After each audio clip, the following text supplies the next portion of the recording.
नमस्कार, मैं हूं शिवा पुरोहित और आप हैं इस वक्त सागर टीवी न्यूज के साथ और देख रहे हैं हमारा खास कार्यक्रम कौन बनेगा विधायक। आज के एपिसोड में हम बात करेंगे सागर विधानसभा के कांग्रेस के दावेदारों की। पिछले 25 सालों से सागर विधानसभा में वनवास काट रही कांग्रेस यहां बीजेपी का बना मजबूत किला भेजने के लिए एक बार फिर मैदान में दमखम दिखा रही है। कुछ वक्त पहले जहां कांग्रेस के टिकट पर दावेदारी करने वाले दिखाई नहीं पड़ते थे, अब अचानक दावेदारों की एक लंबी लिस्ट सामने आ गई है। कई खेमों में बट चुकी कांग्रेस अब एकजुट दिखने की कोशिश में लग गई है। सागर विधानसभा से कांग्रेस के टिकट पर चुनाव लड़ने की ख्वाहिश रखने वाले कई सारे नेता अब जमीनी स्तर पर जनता के बीच पहुंच रहे हैं। यहां युवा कांग्रेसी और वरिष्ठ कांग्रेसी दोनों ही चुनाव लड़ने के लिए तैयार हैं। सागर विधानसभा से पिछली बार चुनावी मैदान में उतरे सुशील तिवारी अब बीजेपी के साथ, वहीं उनके जाते ही इस बार कई सारे नेता अपनी अपनी दावेदारी कर रहे हैं। तो आइए शुरुआत करते हैं कौन बनेगा विधायक की इस खास सीरीज की, जिसमें आज हम बात करेंगे सागर विधानसभा के कांग्रेस के दावेदारों की। तो शुरुआत करते हैं कांग्रेस के युवा दावेदारों से। दावेदारों की जो लिस्ट है उसमें युवाओं में सबसे पहले जो नाम आता है वो है अमित रामजी दुबे का। पेशे से बस ट्रांसपोर्ट व्यवसायी अमित दुबे कांग्रेस के टिकट के लिए कई दावेदारों में से एक है। कांग्रेस का युवा चेहरा है। पिछली बार देवरी से टिकट मांग रहे थे। इस बार सुशील तिवारी के कांग्रेस छोड़कर बीजेपी में शामिल होने के बाद उन्होंने अपना फोकस बदला और सागर विधानसभा के लिए अपनी दावेदारी पेश की। इनके पिता देवी प्रसाद दुबे ब्राह्मण समाज के अध्यक्ष हैं। अमित सुलझे हुए नेता हैं। वे उन नेताओं में शुमार है जिनका व्यक्तिगत मतभेद किसी से कभी नहीं रहा। अमित कांग्रेस में वैसे तो कई सारे बड़े नेताओं के संपर्क में हैं, लेकिन वो अजय सिंह राहुल भैया के खेमे से आते हैं।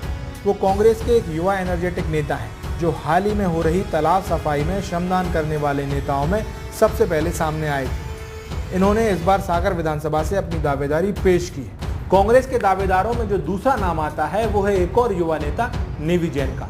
नेवी सागर के प्रसिद्ध बड़ी उद्योगपति परिवार BS जैन से आते हैं। इनके दादा स्वर्गीय डालचंद जैन बीना से विधायक रहे और दमोह से सांसद।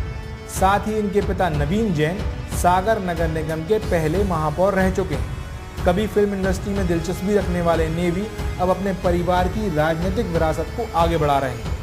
मध्य प्रदेश कांग्रेस में सचिव का दायित्व संभाल रहे नेवी ने एक दिन अचानक अपने पद से इस्तीफा दिया और कहा कि अब वो सागर विधानसभा से चुनाव लड़ने के लिए तैयार है। पार्टी को अपनी मंशा जताकर उन्होंने जनता के बीच पहुंचना शुरू कर दिया है। जनसंवाद यात्रा लेकर वो वार्ड वार्ड पहुंच रहे हैं। स्वभाव से मिलनसार, आसानी से लोगों के बीच घुल मिल जाने वाले नेवी सागर की राजनीति में कांग्रेस के युवा नेताओं में सबसे चर्चित नाम है। इस बार चुनावी मैदान में उतरकर खुद को साबित करना चाहते हैं, इसीलिए उन्होंने सागर विधानसभा से अपनी दावेदारी पेश की है। कांग्रेस के युवा दावेदारों में जो तीसरा नाम है वो है युवा नेता मुकुल पुरोहित का। मुकुल पुरोहित उन लोगों में से हैं जो राजनीति से ज्यादा आपसी व्यवहार के लिए जाने जाते हैं। हरदम मुस्कुराते रहने वाले मुकुल पुरोहित PHE के ठेकेदार हैं। मुकुल कांग्रेस के वरिष्ठ नेता और पूर्व मुख्यमंत्री दिग्विजय सिंह के खेमे से आते हैं। साथ ही उनके पुत्र विधायक जयवर्धन सिंह से उनकी काफी नजदीकी है। मुकुल उन कांग्रेसी नेताओं में हैं जिनके पास युवाओं की अच्छी खासी तादाद है, यानी इनकी युवाओं की टीम औरों से अलग है। साथ ही इनका बड़ा परिवार होने के कारण शहर में बड़ी संख्या में लोगों से जुड़ाव है। बात करें इनकी राजनीति की तो दिखावा करना इनके स्वभाव में नहीं है। छोटे बड़ों के बीच सदाबहार एक सा व्यवहार इनकी पहचान है। हाल फिलहाल इन्होंने कांग्रेस के वरिष्ठ कांग्रेसियों को याद करते हुए घर घर जाकर उनका सम्मान करने का काम किया है। वो जनता के बीच अपना नाम पहुंचा रहे हैं। कांग्रेस के युवा दावेदारों में जो चौथा नाम सामने आता है वो है भूपेंद्र सिंह मोहासा का।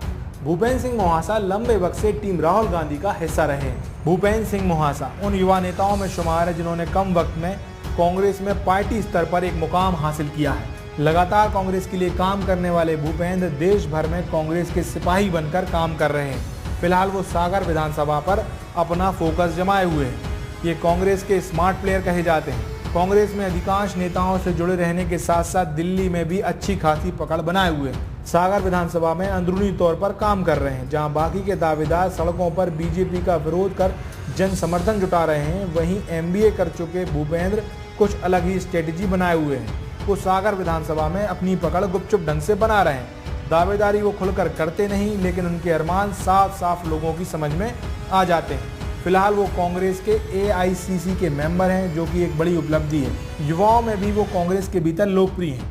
राजनीति करने का उनका स्टाइल दूसरों से थोड़ा अलग है।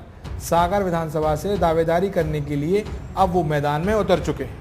युवाओं के बाद अब बात करते हैं कांग्रेस के सीनियर लीडरों की, जो कांग्रेस के टिकट पर चुनाव लड़ने के ख्वाहिशमंद हैं। सबसे पहले नाम इस लिस्ट में जो आता है वो है कांग्रेस के वरिष्ठ नेता मुन्ना चौबे का। बेबाक, दबंग और अन्याय के खिलाफ किसी से भी भिड़ जाने वाले कांग्रेस नेता परषोत्तम मुन्ना चौबे नगर निगम में नेता प्रतिपक्ष रह चुके हैं। कांग्रेस के फ्रंटलाइन नेताओं में शुमार मुन्ना चौबे कमलनाथ के खेमे के हैं। कमलनाथ के कांग्रेस के प्रदेश अध्यक्ष बनने के बाद उनके टिकट की दावेदारी मजबूत हुई है। पूर्व मंत्री और सागर विधानसभा से विधायक प्रकाश जैन के समर्थक हैं। मुन्ना चौबे अपनी बेबाकी के लिए जाने जाते हैं। शहर में उनका नाम सुलझे हुए नेताओं में है। वो किसी भी प्रकार के राजनीतिक प्रपंचों से दूर रहते हैं। फिलहाल उनका नाम कांग्रेस के वरिष्ठ नेताओं में दावेदारों की लिस्ट में सबसे आगे है। इसके बाद जो दावेदारों की लिस्ट में जो अगला नाम आता है वो है कांग्रेस के वरिष्ठ नेता बीएस जैन परिवार के नरेश जैन। नरेश जैन हंसमुख व्यक्तित्व वाले व्यक्ति हैं, राजनीति में लंबे समय से, लेकिन बीच में जब कांग्रेस सत्ता से बाहर हुई तो सक्रियता भी कम हो गई। फिलहाल फिर से सक्रिय हैं, अपनी पुरानी टीम को जोड़ रहे हैं। इनके भतीजे नेवी भी चुनाव लड़ने की तैयारी में है। चाचा कहते हैं कि टिकट उनको मिलता है तो नेवी की मेहनत उनके काम आएगी। नरेश जैन अपने परिवार में भी सबसे अलग छवि वाले हैं। उनका मिलना जुलना हमेशा सबसे एक जैसा ही रहा है। अब चूंकि चुनावी वर्ष है और उनको चुनाव लड़ना है, इसलिए अब ज्यादा समय वो लोगों को देने लगे हैं। कांग्रेस के वरिष्ठ दावेदार नेताओं में जो अगला नाम आता है वो है जगदीश यादव का। पिछले नगरीय निकाय चुनाव में कांग्रेस के महापौर के प्रत्याशी रहे जगदीश यादव ने बीजेपी को जबरदस्त टक्कर दी थी। लगातार बीजेपी के खिलाफ खुलकर बोलने वाले जगदीश यादव ज्यादा राग लपेट में नहीं पड़ते। सीधी बात, नो बकवास के सिद्धांत पर चलना उनका खुद का एक स्टाइल है। वे उन कांग्रेसी नेताओं में शुमार हैं जो सत्ता के डर के कारण बैक स्टेप कभी नहीं हुए। सालों तक कटरा बाजार के फुटकर व्यापारियों की लड़ाई लड़ने वाले जगदीश यादव एक बार फिर सत्ता में बैठी बीजेपी के खिलाफ सागर विधानसभा सीट से चुनाव लड़ने के ख्वाहिशमंद हैं। इन्होंने शहर में बीजेपी सरकार के खिलाफ बाकायदा एक अनाउंसमेंट करवाना भी शुरू कर दिया है। वैसे तो हाल फिलहाल में कांग्रेस के ये थे प्रमुख दावेदार, लेकिन इन नामों के अलावा कई सारे नेता और हैं जो सागर विधानसभा से चुनाव लड़ने के ख्वाहिशमंद हैं, जिसमें कांग्रेस के वरिष्ठ नेताओं में पूर्व नगर निगम अध्यक्ष संतोष पांडे भी टिकट की दौड़ में हैं और चुनाव लड़ना चाहते हैं। जिला अधिवक्ता संघ के अध्यक्ष अंकलेश्वर अन्नी दुबे भी चुनाव लड़ने के मूड में हैं और सागर विधानसभा से तैयारी कर रहे हैं।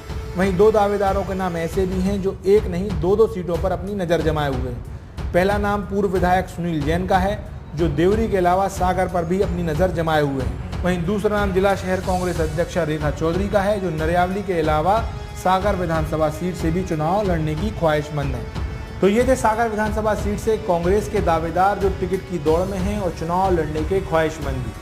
इनमें से टिकट किसको मिलता है और कौन कांग्रेस का उम्मीदवार बनता है, ये तो आने वाले वक्त में साफ हो ही जाएगा। सागर टीवी न्यूज़ की इस खास सीरीज कौन बनेगा विधायक में फिलहाल इतना ही। अगर आपको हमारी ये खास सीरीज पसंद आ रही है तो हमारे YouTube चैनल को सब्सक्राइब कीजिए, वीडियो को लाइक कीजिए, वीडियो पर कमेंट कीजिए। इसके अलावा हमारे फेसबुक पेज पर जाइए, फेसबुक पेज को लाइक कीजिए, वीडियो को लाइक कीजिए, वीडियो पर कमेंट और शेयर करना ना भूलिए। नमस्कार।